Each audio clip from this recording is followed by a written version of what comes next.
Are you tired of the cookie-cutter approach to education that's stuck in the last century? Are you seeking a win-win situation where your family thrives, your kid's education is revolutionary, and you still get to chase your own dreams? Welcome to Unschooled Unleashed. Unlock your child's genius. I'm your host, Matthew Jarecki, an unapologetic rebel dad and promoter of what many consider to be educational anarchy.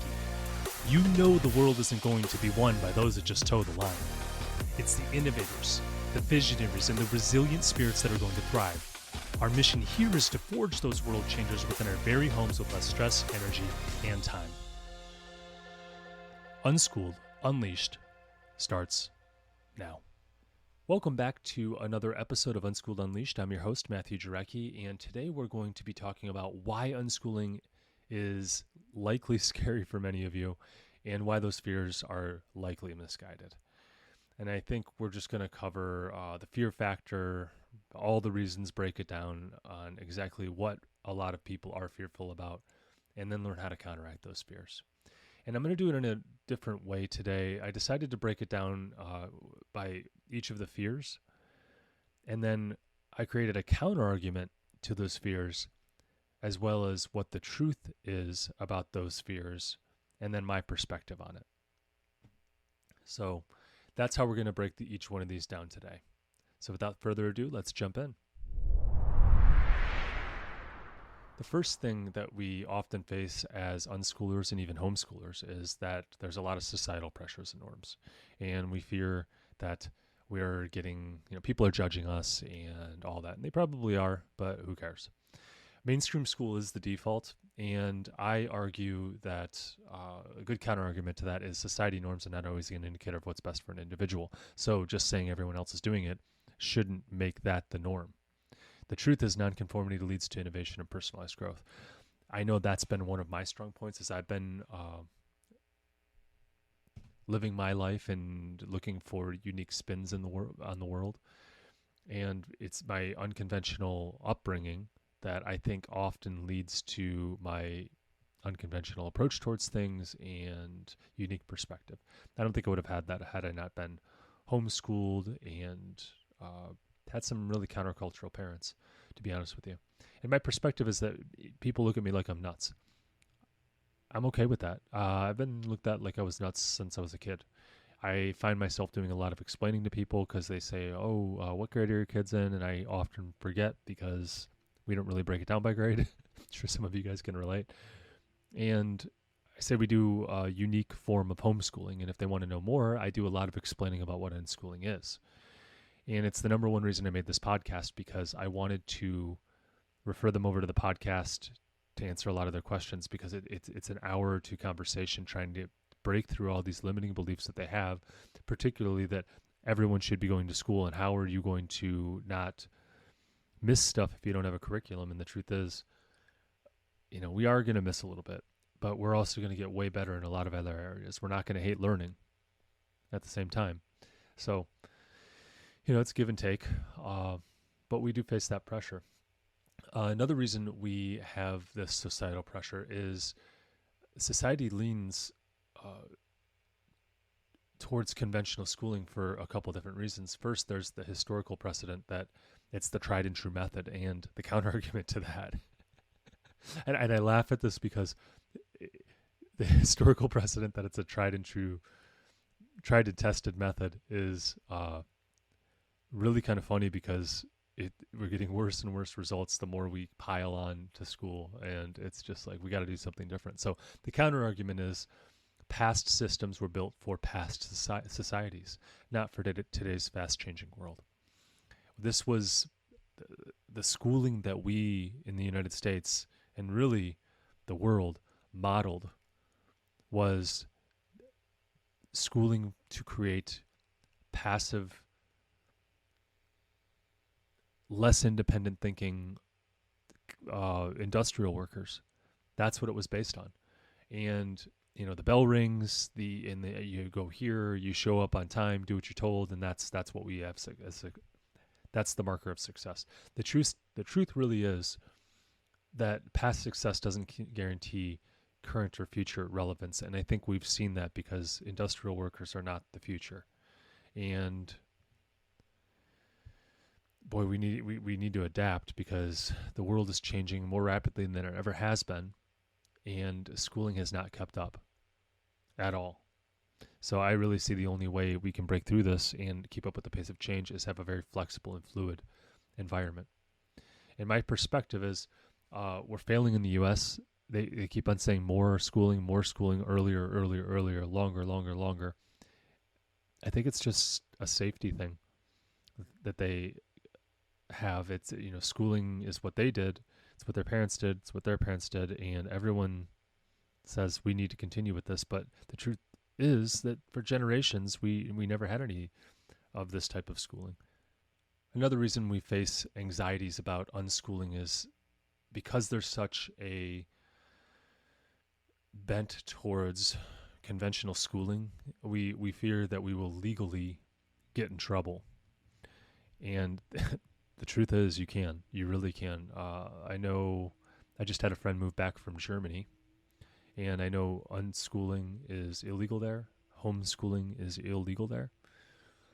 And there's a lot of places that really think it's unsafe, so they outlaw it and you can get in trouble. And the counter argument is legislation often lags behind educational innovations and they're outdated.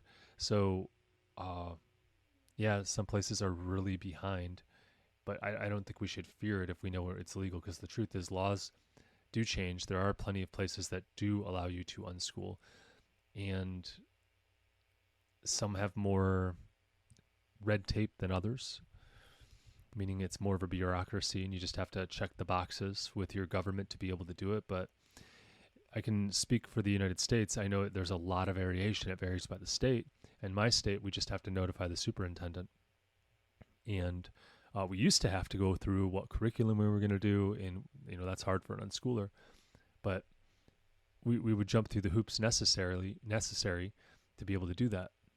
And our laws just changed to where we just have to notify the superintendent. So my perspective on this is it's scary going out on your own. I recommend people triple check their paperwork, make sure they're operating within the realms of the law, because I don't recommend doing it if it's illegal. I recommend you just move to a place where it is legal if you really want to do it. Another anxiety I think that we face is there's public opinion generally supports traditional schooling. And, this is because everyone's leaning towards this conventional schooling. And on the opposite end of that, public sentiment is influenced by a variety of factors and not always rooted in objective evaluation. So to argue that, hey, everyone generally agrees that traditional schooling is good, well, society's been misled a lot of times, and that's the truth. The public opinion is not always informed or free of their biases. And my perspective on this is I don't really care what the public thinks of me. I'm bold, and I'm going to get criticism. I mean, I'm on a podcast speaking my mind, having my opinions, and, I see ratings that aren't as high sometimes because people don't agree with me, but that's just the way it is. And, speaking of that, please give me a rating if you do agree with me, because there's a lot of people who are going to go over and just hit 1 star just because they don't agree with my premise. Not sure why they would listen to my podcast if that's the case. But now, to go back and just kind of give how I view this whole society leans towards conventional schooling, and we're facing a lot of societal pressure towards traditional schooling, which is the norm. People are going to look at you like you're nuts. I just say, do what you think is best, because you're responsible for your children. They aren't. They're going to be in and out of their lives. Do what you think is best. The next anxiety category that we face is there's concerns about academic rigor with unschooling. And gosh, there's a lot here. So first, the academic accountability is one of the big fears that people have. We're really not testing. We're not doing anything, right? My counter-argument to the academic accountability end of things is that traditional schooling doesn't guarantee success either, and many drop out, and there's a lot of underperformers that come from conventional schools. That's the truth. many unschooled individuals excel academically and professionally. That's the truth. And my perspective is we're only as successful as we are driven, gifted, and lucky. First, the first one being driven, that's in my control as the student or as the person trying to learn. So as long as I'm driven, this should counteract that. But I also need to be gifted, right? Well, I can influence being gifted. I can get better at a skill, even if I'm not inherently gifted at it. So I can control whether I'm driven. I can influence whether I'm gifted at something. And the last one was lucky. And that's out of my control completely. So I think luck is the residue of hard work. So I don't really focus on that too much. So my perspective again is we're only as successful as we are driven, gifted, and lucky. Now, as far as I can see, the root causes of the worries about academic inadequacy, about unschooling, is I identified three things. First is there's a lack of standardized testing, and unschooling doesn't provide us with quantifiable results. Now, my counter argument to why we don't really need that is standardized testing often only measures rote memorization and not critical thinking or problem solving. And the truth is that passing a standardized test does not equate to comprehensive learning or learning at all. And my perspective on this is I really don't care about grades. I never really did. I don't care about any of these artificial constructs that we have.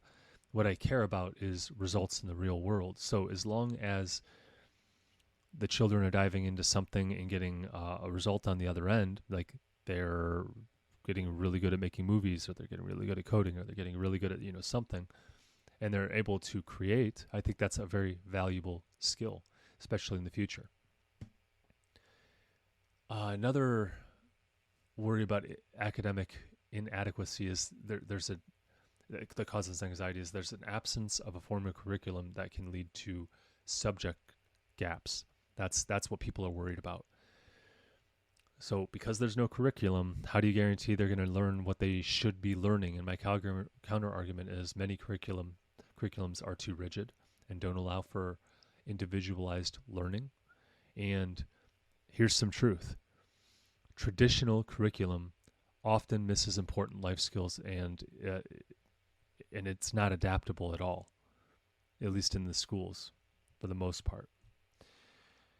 I mean, think about how many, if we say we're going to send someone to a school and we're going to create a couple big, boxes that we're going to check that every adult should know, and we're going to teach them as children, we don't cover anything with finances as a standard, at least in the United States. And I can only speak from the perspective of a U.S. citizen. We don't cover how to cook anymore. We got rid of that. We don't cover how to take care of yourself, meaning like physical education. I mean, it's silly how many things that we leave out. How to emotionally, mentally prepare yourself for things. I mean, public speaking, or all these different things are very important in the real world, but we don't put any of that as far as the standard curriculum into public schools.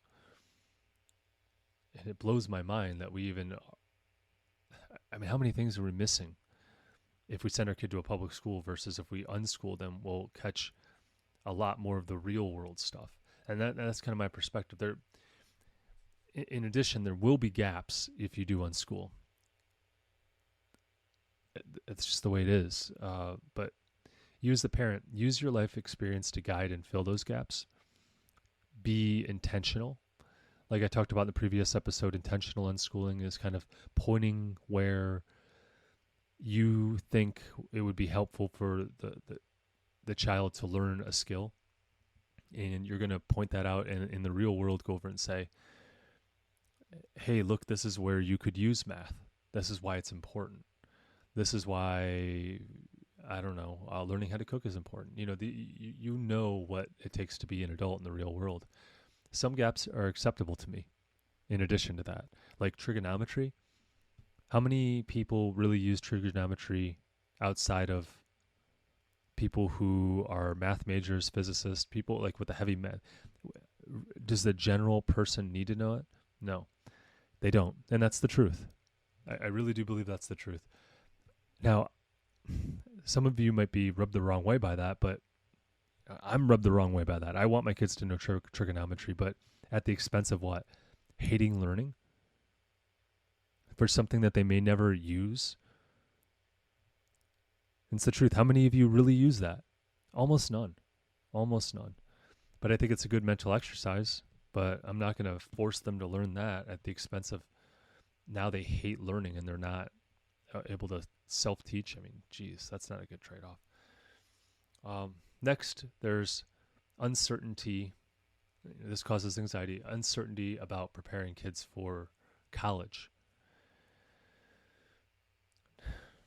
This, I think, was one of my first concerns when I started thinking about unschooling and homeschooling in general. My counter-argument for that is traditional high schools don't necessarily prepare students for college either. Why do you think there's so many community colleges thriving out there? Why do you think there's so many?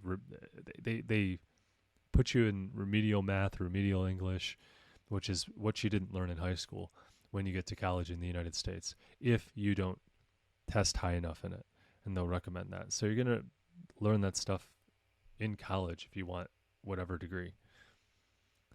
And the truth is, many colleges now consider homeschooling and unschooling. They look at it positively. I got to say, when I would say I was homeschooled, everyone thought I was super smart just because I was homeschooled. And I was able to articulate myself pretty well compared to maybe my peers. I'm not quite sure, but everyone thought I was super smart. In my perspective on preparing kids for college is that unschooling, yes, it's radical. Unschooling, yes, will have gaps. But you're going to be able to learn everything that you missed in quote-unquote high school in college if you really want it. You can get into a community college pretty easily in the United States. Pretty much no one is barred from it. You don't even have to have a GED to get into college.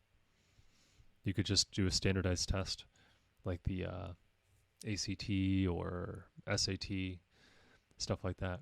There was a guy, his name's Peter Gray. He wrote a book called Free to Learn, and he studied children who received a self-directed education at an age-mixed democratic school. I know that's a mouthful, but basically they unschooled in a school, and they had a chance to be able to vote on policies within the school.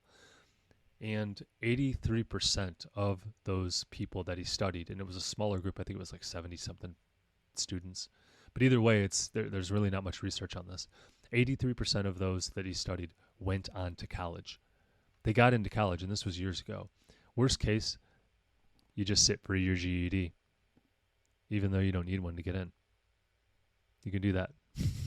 So we shouldn't have any fears about getting into college again. All the classes that you quote-unquote missed are offered in college to get you up to speed. So I don't think there's any need to worry about that one. I know from my perspective, my experience, I should say, I was homeschooled for 2 years and unschooled for 1, and I started at a community college and then went on to a 4-year college. They just let me transfer over. I probably wouldn't have gotten in the 4-year college I originally applied to right away. So that's one of the reasons you can go to community college, then you can get into a better college. So moving on, there's some anxiety around the parental roles when you homeschool. I can understand that completely because you are taking on more responsibility. But let's kind of break this down and really look at some of the counter arguments, the truth, and then I'll give my perspective. So first, something that causes major anxiety is time commitment. You think it's going to be this huge major time commitment. Now, here's the counter argument. Traditional schooling can also be time consuming with homework, extracurricular stuff, commuting, all the parent-teacher conferences, and all the whatever else they have you do. I'm not sure because I don't send my kids to school, but I do remember some of that when I was in school. And the truth is, unschooling often provides more flexible schedules and family time because you're not commuting, you're not doing homework, you're not doing all this, you're not fighting your kids constantly to do whatever the teacher assigned. Um, my perspective on this, as far as the time commitment, is I spend about 30 to 60 minutes a day, 4 days a week. It just depends. Sometimes we take many weeks off in a row. Sometimes we do it many weeks in a row. But we do this 30 to 60 minutes in a day for focused learning if the kids are into it. And we'll spend that time on math or something that they've seen value in, that they're going to need like someone walking them through with, like explaining what fractions are or whatever else we're working on. We're going to have to spend 30 to 60 minutes 2-3 days a week on homework with our kids regardless. And you're going to fit that in after school. Unschooling is way more flexible. And I know in the online groups that I've interacted with people who currently unschool, I find a lot of families I talk to also do something very similar. And they're getting fantastic results as well. So I really don't think it really takes a lot of time. It's not a huge time commitment. The kids are home, though. They do need someone to be with them. Now, further breaking down the fears that parents have around their role is that they will have anxiety around their time management skills, and it'll be an Achilles heel to making sure that their kids are moving forward and learning. Right? My counter argument is any form of education, including traditional schooling, requires a lot of time and a lot of time management. So the truth is, unschooling often helps improve time management for both parents and kids because the kids are going to be on your heels saying, I want to do this, I want to do that, and they want to learn. And my perspective is that unschooling is attractive because it does require less time and energy from the parents, and it's also less stress for the parents as well. You're not getting on your kids to do something. They're asking you to do something, and maybe that's stressful to you. I don't know. But the kids certainly aren't getting forced to do a whole bunch of stuff that they don't see a point in doing, they don't want to do, that kind of stuff. So I do think it's a lot less stressful, at least for me, in my household. And I think for many of you, it probably is as well. More about time and energy in the parental role is balancing work, household chores, and unschooling efforts. That's a big source of anxiety for some of you. And the truth, or the counter argument, is that modern life is inherently busy. Unschooling doesn't necessarily add to the chaos. Although the kids are home, so maybe I'm wrong. The truth is, traditional schooling also requires time for homework, parent-teacher meetings, etc., all the stuff I talked about. And my perspective is that unschooling is the most flexible approach to education, and it's designed to work around life. That's why I do it. Another anxiety that parents face about the parental role with unschooling is that it requires continuous parental engagement and supervision. Now, my counter argument is engagement is part of any parenting style, not unique. And it's just not unique to unschooling. So if you're a disengaged parent, you're not going to get a well-prepared kid for the future. They're not going to necessarily be prepared for the world because the parent was absent, and that's what happens if you're a disengaged parent. But the truth is, active engagement can lead to a deeper parent-child relationship. And you will have this if you do intentional unschooling, my brand of unschooling. But truly, it really doesn't require any supervision or anything outside of just normal parental duties because the kids are going to be driving their learning. And my perspective is we can learn together, and that's how I do my engagement. If we're short on time and the kids want to learn on their own based on what they're interested in, go ahead, kids. But this leads to less of the parents as a driving force. So I'm actually spending a lot less time trying to teach my kids in that regard. My personal example for the parental role, as I look back on my own experiences, that we make unschooling an adventure and accept life as it comes. That's our time management stuff. That's our time commitment. That's our energy commitment. We spend more time on it when it works for the family and less when it doesn't. And right now we have a puppy, so the kids are learning responsibility, and we're not really doing any kind of formal sit at the table math or reading, writing, that kind of stuff. But we're learning responsibility, which I believe is an essential life lesson. So they're learning how to take out the dog. They're learning how to clean up when it has an accident in the house. They're learning how to play with it in a way that teaches the dog what their boundaries are, and where they're learning the boundaries with the puppy. And I know some of you are probably going to ask, it's a dachshund, a miniature dachshund. We think it's a miniature dachshund. We're almost positive. When we bought it, they didn't tell us it was a miniature, but we're actually pretty happy with that. And it's a long-haired miniature dachshund. It's brown. It's a pretty cute dog. And we are now the popular people on the block when we go around and walk. Her name's Tootsie Roll. And it's a lot of fun. They're learning how to care for something or someone, something else, a pet. I think that's an important life lesson. Moving on, another huge anxiety is the fear of getting it wrong. We as parents say, oh my gosh, I could never homeschool. I could never unschool. I'll get it wrong.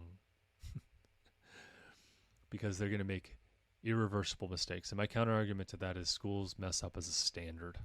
Come on. I mean, we hear all the time how schools are, like 50% of kids aren't reading at their grade level in the United States in certain areas or, states. And it's astounding to me. The truth is we will make mistakes when we homeschool and we unschool, but the children will recover. In fact, I would argue, my perspective is, we will mess up, but we will correct it. And the mistakes that we make, the children are going to learn how to adapt. They're going to learn how to move forward. It's easy to put a kid's learning on autopilot too when they're enrolled in school, so we disengage. But if we bring them home, I'm more engaged with my child's education, and I trust myself to guide them more than I trust a teacher that only has them for a year or a class. And there's a good chance they get lost in the system. In fact, they're going to get lost in the system most likely.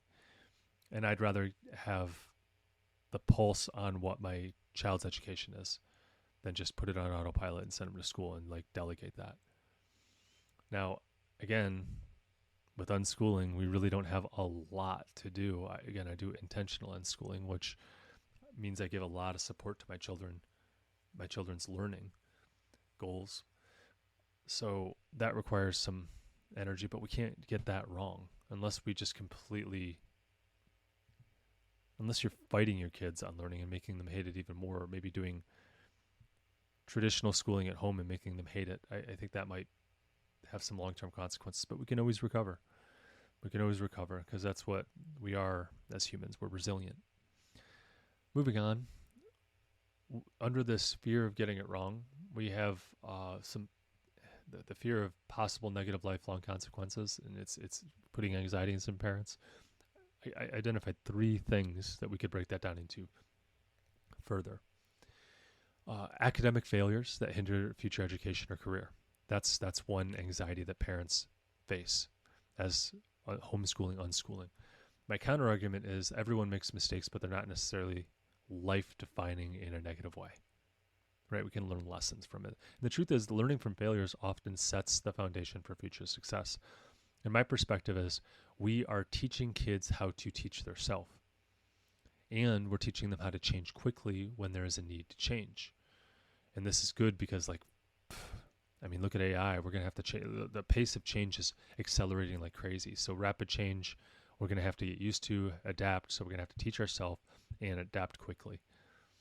And I think the unschooled kids are going to be better prepared for a future with that rapid change, and also a future where it's more of a gig economy where there's less top-down instruction, where you kind of have to just show up and work even though there's no boss over you, like me doing this podcast. There's no boss over me, and it's hard to actually get the podcast done sometimes because I was raised in a top-down instruction world for the most part. You know, I always had a boss standing over me telling me what to do. Well, in the future, it's going to be more gig economy where we're, jumping in to do a freelance job online, and you really don't need to do that. Wake up at 6 o'clock in the morning to get ready for work and show up and then sit on your computer because someone's watching you. You're really going to have to be disciplined. And I think unschooling prepares kids better for that, personally. Having been to school, having been unschooled, having done regular homeschooling, like a following a curriculum and stuff like that. I think unschooling prepares kids best in that way. Another negative lifelong consequence that parents fear is social isolation due to lack of regular social interactions. Big scare. Big scare. That's it's almost the first thing everyone asks about when you say you homeschool. Now, my counter argument is that traditional schools often foster limited social circles and that aren't realistic and leave a lot of room for negative interactions like bullying. And the truth is that unschooling can offer a richer and more diverse social experience because they're not just interacting with this weird bubble that is created when you go to school, because you're never going to find this anywhere else. You go out into the real world and everyone's your age. No, that's not the way it works. You go out into the real world and you don't have any freedom of association. No, I get to pick who I want to be around. You do have to learn how to work with difficult people. That's just a part of life, right? So I think that because unschoolers can talk with adults and kids of their own age equally, it's more real world than an artificial bubble that kids get when they're all the same age in school. Plus, school isn't designed for socialization. I know a lot of people think that that's one of the benefits, but try talking in a class and you'll learn very quickly that you're not supposed to socialize in school. That's actually what they tell you not to do. You do that around school. So why can't I just have my kids do that around school as well? Classes that had socialization, like gym, are cut. Sports are available outside of schools, and we get our kids involved in school sports every school year. And in 2023, there's more opportunity to socialize than ever because there's so many ways, partly because of the large homeschool community in 2023 post-COVID, especially in the United States. So it's a growing community. There's co-ops. There's a whole bunch of other things. So definitely ways to socialize your kids. Moving on to the last possible negative lifelong consequence that scares parents and gives them a bunch of anxiety is hitting a career roadblock due to an unconventional educational background. There are a lot of people that are scared that if I unschool my kid, it's too unconventional and they're going to hit a roadblock in their career. Now, my counter argument is career paths are increasingly diverse and non-traditional backgrounds are often valued. And the truth is many companies value skills and experience over formal education. That's the trend. For sure, that's the trend. You go to a coding boot camp and you're up to date more than if you got a 4-year degree. There's a good chance of that anyway. There's also on-the-job training, and there's all this stuff, but you really don't even need that. So my perspective is to separate yourself from others, you have to be different by definition. Okay? So this allows you to be the most different you can be if you're unschooling yourself. Because you will know yourself, meaning your own capabilities and what you want to pursue.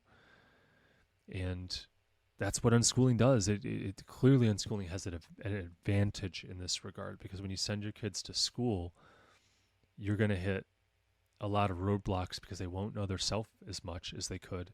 They won't know their own capabilities because they've always just done what they've been told to do because they can't explore as well. In fact, they think learning is bad, so they're not going to explore as much and learn as much.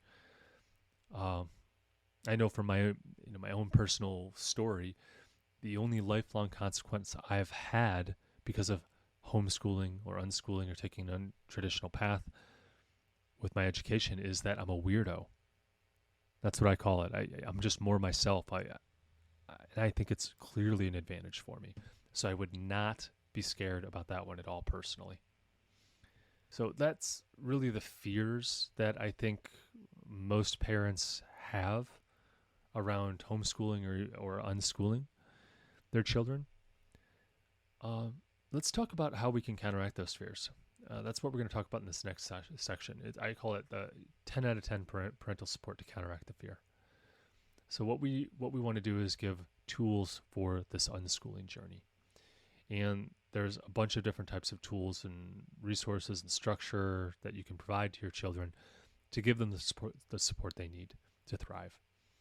First, and this is more of practical advice to counteract these fears, get involved in online communities. They offer advice and share experiences, okay? There's a bunch of peer-to-peer support that can offer insights that traditional educational counselors don't even provide.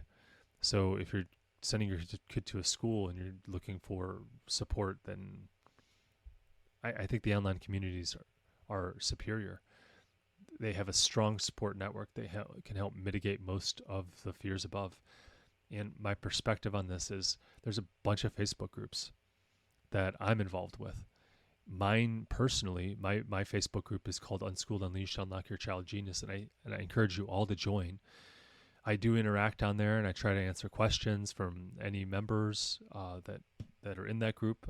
And it's really not that big right now because I haven't really mentioned it too much. You have to actually go out and search for it. But go out there and join, and I'll interact with you until it grows so big that I'm getting bombarded. Then I'll have probably times or something, or do a live Q&A or something. I'm not quite sure, but it's small enough right now where I'll definitely answer your question. You can also go to Reddit. You can problem solve and get support from those who are a step ahead in any online platform that there is. So it's easier in 2023 than ever. Next resource is, for parents that want to unschool their kids to counteract these fears, is using an unschooling mentor, coach, consultant for personalized guidance. Maybe finding someone who's just been there, done that, right? This is customized advice that's it's generally more effective than a one-size-fits-all recommendation, which is what we get in schools. And we know that experienced guides can provide solutions to your specific challenges. Now, I'm not saying that you might not have to go over and find a bunch of people who have been there, done that to find the right piece of advice, but people have done it. I know with training the dog, not that it's anything like educating your kid, but in this way, we went over and we hired a coach for our dog, and we're learning how to crate our dog, how to get it to go to the bathroom outside. And one crazy thing that we did was we just got on, I think it's on Disney Plus. That guy Caesar, the dog whisperer guy, that guy's incredible. And we just have been watching those on repeat with the kids over and over and over again. And we started utilizing some of how he interacts with the dogs with Tootsie Roll, our dog. And it works. Holy crap, it works. Actually, last night, our dog slept in the crate without whining at all. In fact, it went in the crate by itself for the first time ever and went all night long without whining and yelping because of the strategies I learned by mimicking that Caesar guy, the dog whisperer. I couldn't believe it. Along with some of the advice we got from the coach to train our dog that we got from the coach. So my perspective on this is I have mentors, coaches, and an inner circle of people that I trust for different categories of life. Some are much older, some are much younger than me. And in the real world, this is what really happens. And no one is like assigned to you. You pick them. And I would rather teach this type of structure to my children at a young age as opposed to waiting till they're an adult to teach them how to find a mentor, how to find a coach, how to find, all these things. Because why wait? But school kind of makes you wait. You will get assigned some of these things, but truly in the real world, you're looking for someone who's been there and done that. And not that those are wrong or inherently bad. I mean, I think coaches and guidance counselors can be really good. But it's not a one-size-fits-all. You got to find what works for you, and we don't have that flexibility in the schools. So I encouraged people to have their kids go over and find mentors and coaches and creating an inner circle. And if you're not doing this, you should probably do it too, because we in isolation will always make poor choices over time. Next, as far as parental support to counteract anxieties you might have about unschooling, we have educational resources like books, software, experiential learning opportunities. There really is a variety of resources out there for a richer experience to educate your children than any kind of standard textbook. And the truth is, there's an abundance of resources out there that can make a tailored education for your children and a way more effective education. Right? This is individualized learning. And boy, we don't get that in schools, do we? In my perspective, 2023, there's so many resources.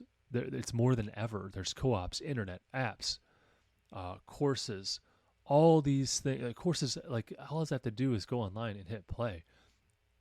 All were not available when I was a kid, or it was just too expensive. Like, I remember we got an encyclopedia set, which was super expensive. They used to go door to door selling these things, and it was a good, solid investment that you couldn't argue with if you wanted your kids to be able to learn. Because if I had a question about, cheetahs, let's say, how fast can a cheetah run? My parents wouldn't know that. You couldn't Google it. You had to have an encyclopedia and look it up. There was no internet. Everything was in person. When you went to take a class, you couldn't do it remotely. Courses were very expensive because of that. You had to rent a space. You had to, pay the teacher. You couldn't just make it the online course that's scalable. Textbooks are super expensive even to this day, but we can learn from an online PDF, which isn't as expensive. It could potentially even be free. We can learn anywhere in the world with the internet. So in my perspective, there's so many resources to learn. I think that the future of education is going to change rapidly, and universities should be very scared because of that. Education's becoming very, very, very affordable, and you can get very specific into what you want to learn to prepare you for a skill in the real world right now. That's very practical. Now, if you haven't listened to the previous episode where I talked about intentional unschooling, I think this will help alleviate a lot of your fears. In this last episode, I defined intentional unschooling as a 10 out of 10 child-led learning experience where they are the drivers of their own education. Okay?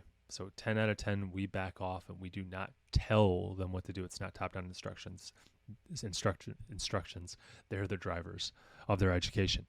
In addition, the other lever we pull, besides backing off and letting them drive their own educational journey, is we're going to provide 10 out of 10 parental support by providing them with tools and experiences and anything we can to help them thrive with whatever they choose to learn about.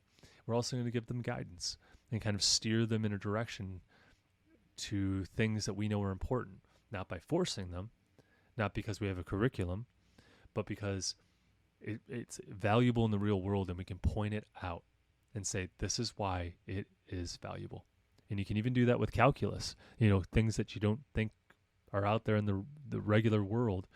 But when your kid's building with Legos and they want to be an engineer, you can say, well, you're going to have to learn a lot about math. And there's a lot of cool things about math. You can pump up the kid and get them excited about learning stuff. So that hopefully alleviates a lot of your fears. Just remember, you're unschooling and you can change at a moment's notice anything that is working or not working. That the child is going to be able to do the same because they have that freedom. And I think this flexibility is really going to provide value. So I don't think there's a lot to worry about. It is a scary, scary process, because if you see your kid not writing, reading by a certain age, you start to get scared, because that's what we were told has to happen at a certain age, again, following a curriculum. But we don't subscribe to that belief as unschoolers. I know a lot of you do like try and incorporate unschooling principles into your homeschooling. That's fine too, if that's what you want to do. You're the parent. So, if you really want to cover some stuff, just don't make them hate learning, okay? Don't give them so much curriculum that they hate learning. That's the big thing we want to avoid. So, in conclusion, don't stress yourself out. Don't fold to the societal pressures and norms because you feel judged. You're doing what's best for your children, and that's our responsibility as parents. Don't be concerned about missing out on all the academic rigor. Your kids are going to want to learn more than any other kid that's sitting in school for the most part. Crank up the support for your kids as far as your role as the parent.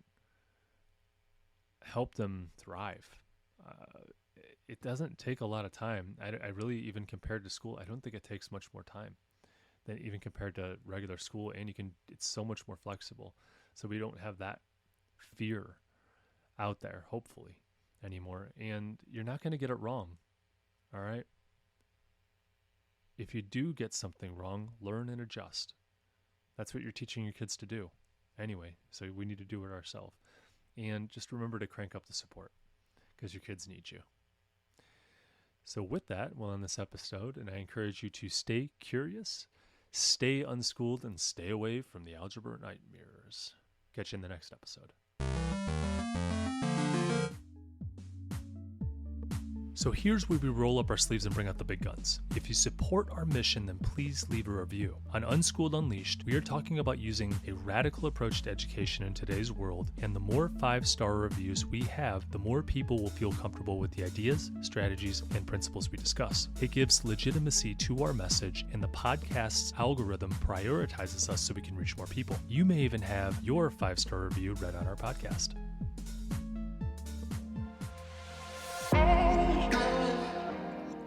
Before I let you go, I have to pause and say this from the bottom of my heart. Thank you. Your presence here is the fuel that ignites this movement. I am incredibly moved that you trust in us enough to click play. You, my friends, are the caped heroes in this story, the guardians of your family's learning journey, and a beacon of hope for your community. Be bold. Do what you think is best for you and your family. Thanks again for tuning in and taking this courageous leap outside of the box for this educational revolution. Welcome to the front line.